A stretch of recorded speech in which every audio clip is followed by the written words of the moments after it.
بسم اللہ الرحمن الرحیم وَأَذِّن فِي النَّاسِ بِالْحَجِّ۔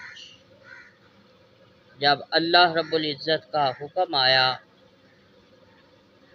تو اللہ کے پیارے خلیل حضرت ابراہیم علیہ السلام نے جبل ابو قبیس کے اوپر کھڑے ہو کر اعلان کیا کہ لوگوں، اللہ کا گھر تعمیر ہو چکا ہے، اس کی زیارت کے لیے آؤ۔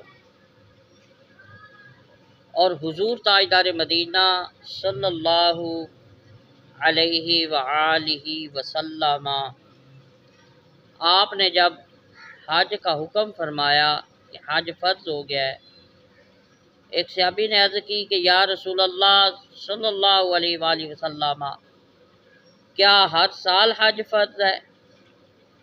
حضور نے سکوت فرمایا۔ پھر سوال کرنے والے نے سوال کیا کہ یا رسول اللہ، کیا ہر سال حج فرض ہے؟ حضور نے پھر سکوت فرمایا۔ اس نے یہی سوال 3 دفعہ کیا۔ حضور نے فرمایا کہ اگر میں ہاں کہہ دیتا تو حج تم پر ہر سال کرنا واجب ہو جاتا۔ اس حدیث مبارکہ سے ہمیں یہ پتہ چلتا ہے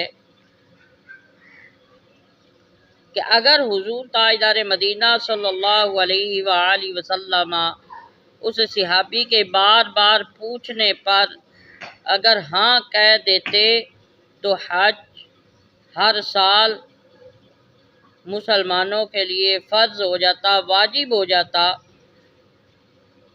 اس سے ہمیں یہ بھی پتہ چلتا ہے کہ اللہ رب العزت نے حضور تاجدار مدینہ صلی اللہ علیہ وآلہ وسلم کو مالک و مختار بنا کر اس دنیا میں بھیجا ہے۔ حضور تاجدار مدینہ صلی اللہ علیہ وآلہ وسلم مالک و مختار بن کر تشریف لائے ہیں اللہ کی طرف سے۔